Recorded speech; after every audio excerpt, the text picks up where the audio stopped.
Welcome to Suman TV. నేను మీ రోషన్. చిత్తూరు జిల్లా రామగుపంలో జంట హత్యలైతే కలకలం రేపింది.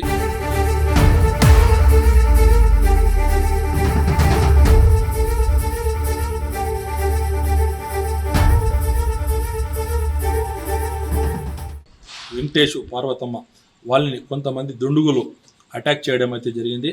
అటాక్ చేయడంతో వెంకటేష్, పార్వతమ్మ అయితే అక్కడికక్కడే మృతి చెందడం అయితే జరిగింది. అయితే ఆ మృతి వెనకాల ఎవరైనా కారణాలు ఉన్నాయా ఏమి అనేది కూడా ఆరా తీస్తున్నారు పోలీసులు. 2 మంది మృతి చెందడం వెనకాల ఎందుకు వీళ్ళని హత్య చేయడం అయితే జరిగింది అనేసి పోలీసులు అయితే ఆరా తీస్తున్నారు. అయితే ఈ మృతి చెందిన పార్వతమ్మ, వెంకటేష్ వీళ్ళు వ్యవసాయ బావి దగ్గరికి అయితే వెళ్తున్నారు.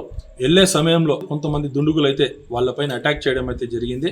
అటాక్ చేయడంతో అక్కడికక్కడే నరికి చంపడం అయితే పార్వతమ్మ, వెంకటేష్ అక్కడికక్కడే మృతి చెందడం అయితే జరిగింది.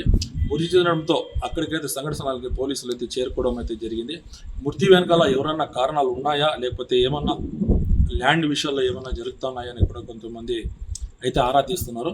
బట్ ఏమరా అంటే ఇక్కడ వెంకటేష్, పార్వతమ్మ నరికి చంపడంతో రామకుపంలో కలకలం అయితే రేపింది.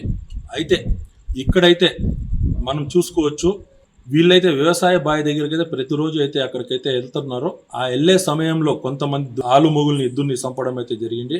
ఆ చంపడంతో ఎందువల్ల చంపినారు ఏమి అనేది మరిన్ని విషయాలు పోలీసుల విచారణలో అయితే తెలియడం జరిగింది. 9 గంటలకి బంగార్లపల్లికి వెళ్ళే రూట్లో రామకుప్పం టౌన్ అవుట్స్కట్స్లో ఒక వృద్ధ దంపతులు భార్యాభర్తల్ని నరికి చంపడం జరిగింది. దాని మీద ఇన్వెస్టిగేషన్ టీమ్స్ రన్ అవుతున్నాయి. దాంట్లో కూడా 3 టీమ్స్ పెట్టి ఇన్వెస్టిగేషన్ చేస్తున్నాము.